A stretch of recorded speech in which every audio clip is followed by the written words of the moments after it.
wafdigan oo uu hogaaminayay gudoomiyaha maamulka gobolka Shabeellaha Hoose Maxamed Ibraahim Barre oo ay qayb ka ahaayeen xildhibaan Maxamuud Sheekh Maaxe oo ka tirsan baarlamaanka Koonfur Galbeed iyo taliyaha booliiska ayaa maanta gaaray magaalada Marka ee xarunta gobolka Shabeellaha Hoose waxaana ku soo dhaweeyay maamulka magaalada oo ugu horeeya duqa magaalada saraakiisha amniga ururada haweenka dhalinyarada iyo odayaasha dhaqanka magaalada gudoomiyaha maamulka gobolka Shabeellaha Hoose iyo wafdigiisa ayaa xaflad soo dhaweyn ah loogu sameeyay xarunta maamulka gobolka Shabeellaha Hoose ee Marka ugu horeyn ayaa waxaa soo dhaweynta ka hadlay qaar ka mid ah odayaasha dhaqanka iyo gudoomiyaha ururka haweenka degmada Marka gobolka iyo wafdiga la socda ku soo dhawaada degmada Marka gudoomiyaha waan sugeynay 4 bilood 5 bilood ku shan ku jirnay maal walba gudoomiyaha degmadan sugeynay diyaaradii moodas maxaa leeyahay usaas wiid waa gudoomiyaha gobolka way maanta ilaahay maadiisa ilaahay noo keenay waxa way quraan badan akhrina asru guud buumaane meel asu jeedas meesha jeedas ku soo nafo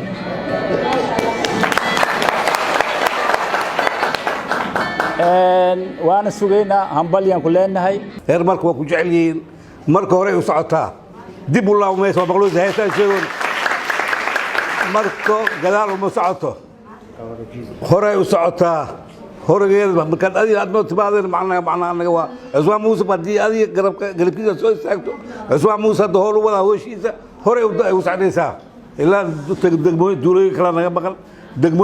maqan Iswaa Muuse marka wuxuu ka dhigay amni uu ka dhigay nadaafada dhan kasta waa Iswaa Muuse waa shaqeeyay Shabeellaha Hoose Maxamed Ibraahim Barre ku soo dhawaw gudoomiye sadar muuqda su'aal ka dhan waxa soo haween iyo waxa soo odayaal ee maanta 12 ka say u kaceen adeeg ku caleemo lulaayeen saaka say gurigooda ugu soo tageen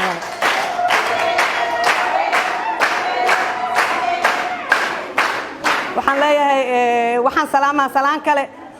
Professor Jaqow علي أتكاني حلدوان كنا حلدوان كسر دو محوها مجالات هذه مركو قدومي عثمان موسى أسجن صدر مقد سؤال كذا وحو قبت والوجه ده هدي ما أنت أسج وجوج لها ماشي عمل سكوب ماله هنسدا فلاي قدوميها maamulka magaalada Marka Cusmaan Muuse Maxamed ayaa dhankiisa gudoomiyaha maamulka gobolka Shabeellaha Hoose iyo wafdigiisa ku soo dhaweeyay magaalada Marka ee xarunta gobolka Shabeellaha Hoose isagoona warbixin kooban ka siiyay xaaladda magaalada gudoomiye soo dhawow dadka oo ku jecel yihiin marti Soomaaliyaal waaye insha Allah waa iswareysahayna eegan warkan oo ku celinayna haduu Ilaahay yiraaho inta yar aad joogto wax badan oo maxaa lahayn magaalada wax qabadkeeda waa arki doontaa wax badan xaalada jiran oo ku sheegayna haduu Ilaahay yiraaho marka caday ku soo dhaw iyadoo nabad ah marka cadeen waxay diyaar u tahay in la dagaalanka argagixisada gobolka Shabeellaha marka soo gaar lambar 1 inay ka noqdaan haduu Ilaahay yiraaho maadaama saraakiishii gobolkan aan nahay gudoomiye degmada ah haduu Ilaahay yiraaho xildhibaan Maxamuud Sheekh Maaxe oo ka tirsan baarlamaanka Koonfur Galbeed Soomaaliya iyo taliyaha booliiska Koonfur Galbeed ayaa dhankooda ka hadlay soo dhaweynta maanta loogu sameeyay magaalada Marka ee xarunta gobolka Shabeellaha Hoose aad iyo aad baan idinku mahad celinaynaa saaka ilaa saacada hadda aan joogno inaad halkan aad noo taagneedeen waa idinku mahad celinaynaa aad iyo aad aan uga xunnahay qutaga dib nooga dhacay ku talagalkana ma aan ahayn مدة أيضا رالجرين أنك بحرينا وعندنا محسنت مع ذلك كدب وادري ما يا نبضونا ده إن كستو محلي هذا قدوميا ما دام أيجوج يردن أديك الجوج أن اللي ده في أبل حال هذا لكن لما ده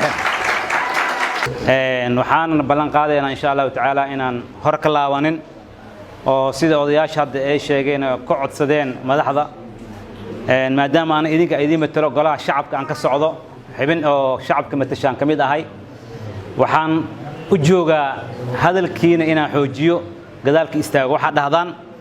inaan kula xisaabtamo dadkan oo maanta madaxda halkan joogto waxa dhahdeen inaan kula xisaabtamo hal wixii ka gaaraan gudoomiyaha maamulka gobolka Shabeellaha Hoose Maxamed Ibraahim Barre oo ka mahad celiyay soo dhaweynta loo sameeyay ayaa sheegay in maamulka gobolka si rasmi ah ugu shaqeyn doono magaalada Marka oo xarun ah gobolkan marka labaad waxaan idinkaga mahad celinayaa soo dhaweyntan quruxda badan aad noo diyaariseen oo ilaa saakayto salaadii subax ilaa hadeertaan aa u taagneedeen in aadna soo dhaweyseen aniga iyo wafdiga baaxadda weyn oo xildhibaanada iyo taliyayaasha qaybta iyo kulli mas-uuliyiinta kale oo dhan isugu jiro si aa u soo dhaweyn laheedeen diyaargarowga ugu jirteen iyo diyaarsanaanta aa u diyaarsaneedeen waa idinkaga mahad celinayaa middaasi midda labaad codsiga ahaa inaan caasimadda gobolka Shabeellada Hoose ee Marka inaan joogo ahna waan idinka aqbalay xafiiska gudoomiyaha gobolka Shabeellada Hoose meeshu ku yaalo waa magaalada Marko waa meesha la doonayo in gobolkan oo idin laga maamulo 8 degmo uu ka kooban yahay waxaa waajib nagu ah inaan xarunteena ku shaqeyno taasina waa ballan sida aan maanta u nimid ayay noqon doontaa inaan shaqo uga tagno iyo howlo markaas socdo mooye inaan ka shaqeynayo waajibkeeda ayaan qaadanaynaa waan idinla qaadanay middaas midda kale oo codsiyaasha kale oo ku saabsanaa in taliyaha inuu ciidan keeno degmadii booliskii loo baahnaa inay ka shaqeeyaan taas asagana waan ka wada hadalnay taliyaha insha Allah sida ugu dhaqsaha badanna taliyaha uu keeni doonaa ciidamadii loogu talagalay degmada. Maxamed Qadar Warsan Radio Shabeellaha Hoose.